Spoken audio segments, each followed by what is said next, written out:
นำกัน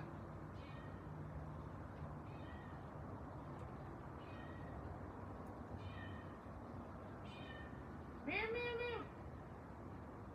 แมวแมวแมวแมวแมวแมวใส่แมวแมวแมวแมวแมวแมวแมวแมวแมว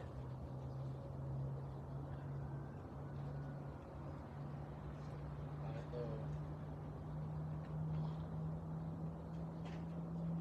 สื่ออาหารเพื่อแมวแมวพระเจ้าถ้าเป็นคนใดแหละจะเอามาปลูกอยู่น้ำป่าน้ำดงมันบ่มีของอยู่มันป่าอยู่ไกลวัดก็เลยเห็ดวัดแล้วก็แลกกับวัดที่อยู่โบสถ์ก็เลยมาซื้ออาหารมาเหลือซื้อเป็นสงเป็นผง3-4 เดือนสำหรับประมาณผงหนึ่งแมวหลายตัวประมาณ20 กว่า30 กว่าตัวออกแม่แปรรูปนี่ลูกๆทั้งหลายเพื่อชีวิตสัตว์เพื่อสัตว์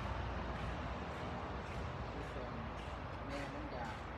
มันคือกันกับคนเขาอยากหิวข้าวนี่แหละก็เลยดูจนแม่ก็เกี่ยวแม่เกี่ยวแม่ ตัวนี้งามแม่ นี่แหละแม่ อ้วนมากขนาดนี้ ทำงานแต่ก็มีอาหารมีน้ำก็มากินเองเมื่อก่อนเกลือมันมาการหยากันกินตีกันกัดกันเดี๋ยวนี้หาเศร้ากันแล้วเพราะว่ามันมีคนสามัคคีกันดี